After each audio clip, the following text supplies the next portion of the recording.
अब अगला पॉइंट है हमारा 13वां पॉइंट, पौधों में समन्वय। यानी कि जैसे कि मानव के शरीर में समन्वय होता है, ठीक है, वैसे ही पौधों में भी समन्वय की बहुत आवश्यकता है, तभी वो सही तरीके से कार्य करते हैं। अन्य जो हैं बीज फल फूल उन पे उत्पन्न हो पाते हैं, तो उसमें भी जो है समन्वय की आवश्यकता है। तो पौधों में जो गति होती है वो अनुवर्तन और अनुकुंचन गति पर निर्भर होती है। इनको हम पढ़ेंगे अभी, अनुवर्तन और अनुकुंचन गतियाँ क्या होती हैं करके, ठीक है। तो अनुवर्तन के कारण जो गति होती है, पहला है प्रकाशानुवर्तन। प्रकाशानुवर्तन मतलब प्रकाश की तरफ गति, यानी कि पौधे को जिस तरफ प्रकाश मिलेगा उसका सिरा जो है उसी ओर गति करेगा, तो उसे कहते हैं हम प्रकाशानुवर्तन। दूसरा है गुरुत्वानुवर्तन, यानी पृथ्वी की ओर गति, यानी कि जड़ जो है हमेशा पृथ्वी की नीचे की ओर गति करती है, तो उसे कहा जाता है गुरुत्वानुवर्तन। फिर आता है रसायनुवर्तन।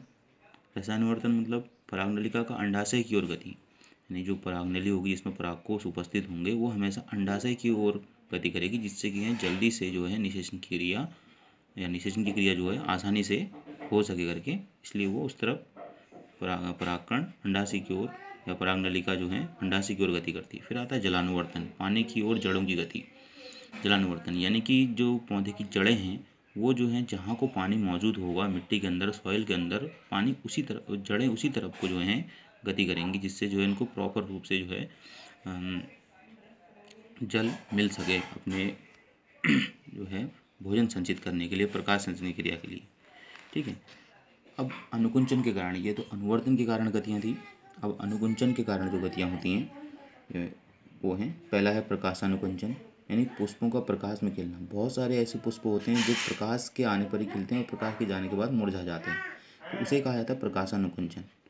अगला है तापानुकुंचन, यानी पुष्पों का तापमान अधिक होने पर खिलना, यानी कि जब उसको प्रॉपर हीट मिलेगी तो कई ऐसे पुष्प होते हैं जो हीट मिलने पर ही खिलते हैं, और अगर उनको प्रॉपर हीट नहीं मिलती तो वो उस दिन खिलते नहीं हैं, तो ये तापानुकुंचन के कारण होता है। फिर अगला है रसायन अनुकुंचन, यानी कीटभक्षी पौधों में उत्पन्न रसायन। कीटभक्षी पौधे जैसे कि आपने घटपर्णी का पौधा सुना होगा, ड्रोसेरा का पौधा पड़ा होगा, ये कीटभक्षी पौधे होते हैं जिनमें जो है रसायन उत्पन्न होते हैं जो कीटों को आकर्षित करने के लिए होते हैं, जिन पर कीट बैठ जाते हैं तो फिर ये उनका भक्षण कर लेते हैं, ठीक है। अगला है स्पर्शानुकुंचन, यानी स्पर्श के कारण गतियों का बंद होना, ठीक है। यानी कि बहुत सारे ऐसे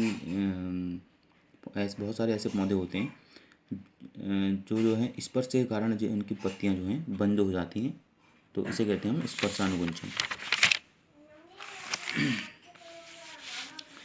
फिर अगली जो अनुकुंचन गति है वो है कंपानुकुंचन। कंपानुकुंचन बाहरी उद्दीपनों जैसे स्पर्श, आघात, वर्षा के कारण संपूर्ण पौधे का मुरझा जाना। जैसे कि छुई का पौधा होता है, वो अगर स्पर्श, हमारा स्पर्श लगता है या कोई आघात होता है उसमें या वर्षा लगती है तो उसका संपूर्ण पौधा ही मुरझा जाता है, और जब इसका प्रभाव, उद्दीपन का पूरा प्रभाव खत्म हो जाता है उस पौधे में, तो दोबारा से वो पौधा सामान्य रूप में आ जाता है अपने, तो ये कंपानुकुंचन कहलाता है, ठीक है। और यहाँ पे समझेंगे हम कि अनुकुंचन और अनुवर्तन गतियाँ क्या हैं। तो अनुकुंचन गतियों में उद्दीपन की दिशा और अनुकुंचन की दिशा में कोई संबंध नहीं होता है, यानी कि जहाँ से उद्दीपन स्टार्ट होगा और जो अनुकुंचन की जो गति होगी वो पौधे की किसी भी भाग में जा सकती है। उद्दीपन चाहे हम पत्ती से स्टार्ट करें तो वो जो उद्दीपन होगा, हम पत्ती से स्टार्ट करते हैं तो उसकी कोई दिशा नहीं होगी अनुकुंचन गति की, तो कहीं को भी जा सकता है, पत्ती से लेकर के पौधे के किसी भी भाग तक का, ठीक है। और उद्दीपन किसी भी दिशा में हो, गति निश्चित दिशा में होती है, और ये गतियाँ अस्थायी होती हैं। ये गतियाँ पौधे के फूल और पत्तियों में होती है, जैसा कि हमने अभी छुई के पौधे को देखा, तो उसमें अगर हम किसी एक पत्ते को छूते हैं तो उसका जो पूरा पत्ता होता है वो ही मुरझा जाता है, तो क्योंकि उसमें जो है उद्दीपन चाहे पत्ती में हो तो उसकी जो दिशा होगी अनुकुंचन गति की वो निश्चित नहीं होती, वो किस दिशा में जाएगी करके, ठीक है। लेकिन सिर्फ उद्दीपन की दिशा जो है, उद्दीपन की दिशा के अनुसार जो गति होती है उसकी वो निश्चित होती है, ठीक। ये गतियाँ सिर्फ जो है फूल और पत्तियों में होंगी, जो अनुकुंचन गतियाँ होती हैं वो सिर्फ फूल और पत्तियों में होती हैं। अब है अगला अनुवर्तन गतियाँ। अनुवर्तन गतियों में उद्दीपन तथा गति की दिशा में निश्चित संबंध होता है, यानी कि जिस दिशा में उद्दीपन जाएगा उसी दिशा में जो है ये उसकी गति भी होगी। तो ये गतियाँ क्या होती हैं, अस्थायी होती हैं,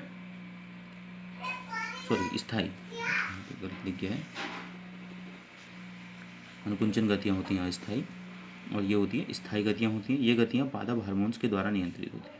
ये इसलिए स्थायी होती हैं कि जैसे कोई भी रसायन पौधों में उत्पन्न होता है तो पौधे का किसी भी पत्तियों का फूल जाना या बढ़ना, ठीक है, ये सब अनुवर्तन गतियों के फलस्वरूप ही होता है, जिसमें जो है जो पादप हार्मोन्स होते हैं जो पौधे में मौजूद, वो इनको नियंत्रित करते हैं। जो पौधे की वृद्धि, पौधे की कोशिका विभाजन, जिससे कि पौधे की लंबाई और उसकी मोटाई बढ़ती है, तो ये उससे संबंधित होते हैं अनुवर्तन गतियाँ। तो इसलिए जो है ये पादप हार्मोन्स के द्वारा नियंत्रित होती हैं। ठीक है, तो ये अनुवंचन और अनुवर्तन गतियाँ इस प्रकार दोनों अलग हुई। अगला पॉइंट आता है हमारा मुख्य पादप हार्मोन्स। जो मैंने बताया आपको कि जो अनुवर्तन गतियाँ होती हैं इनको कंट्रोल करते हैं जो हार्मोन्स, पौधों में पाए जाने वाले हार्मोन्स, फाइटो हार्मोन जिन्हें कहा जाता है, वो ये होते हैं। इससे पिछले वाले कल के वीडियो में मैंने आपको ये बताया भी था कि क्या होते हैं करके फाइटो हार्मोन्स, यानी कि पादप हार्मोन्स। तो उसमें मुख्य हैं आपके जो मुख्य हार्मोन्स होते हैं पौधों में, ऑक्सिन, जिब्रेलिन, साइटोकाइनिन, एब्सिसिक अम्ल और एथिलीन होते हैं। ठीक है, तो ऑक्सिन क्या करता है, कोशिका की लंबाई में वृद्धि करता है, अनिषेक फलन, फल व फूल व पत्तियों के विलगन यानी कि उनका झड़ना, प्रकाश अनुवर्तन में सहायक, तो ये ऑक्सिन का कार्य होता है। जिब्रेलिन तने की वृद्धि में सहायक होता है, सिर्फ तने की वृद्धि को ही ये बढ़ाता है।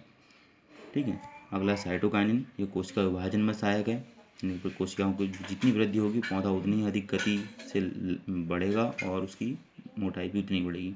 एब्सिसिक अम्ल, पत्तियों के विलगन यानी पत्तियों का झड़ना, पुष्पन यानी कि पौधों फूलों का उसमें उगना, अवाष्पोत्सर्जन नियंत्रण यानी कि कितनी मात्रा में जो है जल को पौधे से बाहर रखा जाए उसके नियंत्रण का भी ये कार्य करता है। फिर आता है एथिलीन। एथिलीन जो है फलों को पकाने में सहायक होता है। इसलिए देखा होगा आपने, बहुत से फल जो है पेड़ों में ही पक जाते हैं, तो वो एथिलीन हार्मोन के कारण ही पकते हैं। ठीक है,